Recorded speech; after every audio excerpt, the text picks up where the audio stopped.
Well, I mean, in South Africa, I grew up, well, of course, when I grew up as a child, I didn't understand all of it. I remember asking my parents every year when we'd go to a certain beach, why do we never go to the beach 2 stops before we end up at Cold Bay, where you'd have the fishermen coming in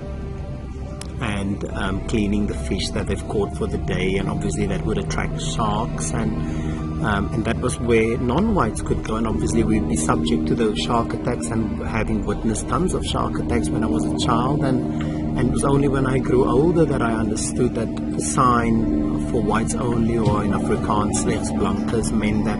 the 2 beaches, closer to us was meant for the privileged whites, and not exposed to the shark attacks, and obviously with all the fun and games and theme parks. And I think the most important thing that comes to mind is probably the fact that yes, I wanted to become a teacher when I was younger, and then it crossed my mind just before I went to university that I wanted to do law, but the Apartheid government only made scholarships available for non-whites. The Apartheid government was about keeping groups based on the color of their skin or their races apart. So it was your right not to live where you wanted to live, not to marry who you wanted to marry, not voting is probably most important, and playing an active part in decision making. When people, something that we take for granted, in 15 years when I lived in the UK, you can peacefully demonstrate, that would be oppressed with violence and guns and beating up. I think in a way, you can't grow up in apartheid South Africa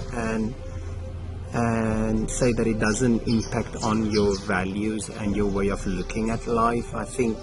it's made me extremely aware of my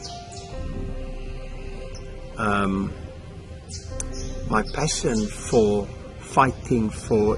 equality. So I think it's probably still a problem that many societies have got to deal with and grapple with, and maybe the fact that I grew up in apartheid South Africa has heightened my senses around anything to do with racism and equality. And obviously it's important that we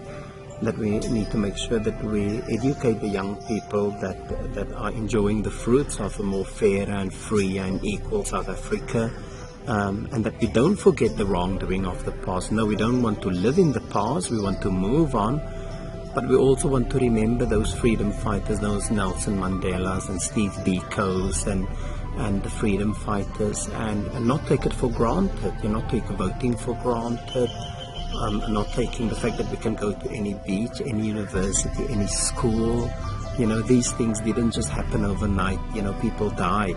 and I think that it's really important that it stays part of the national curriculum, and that students, they use their right to vote constructively.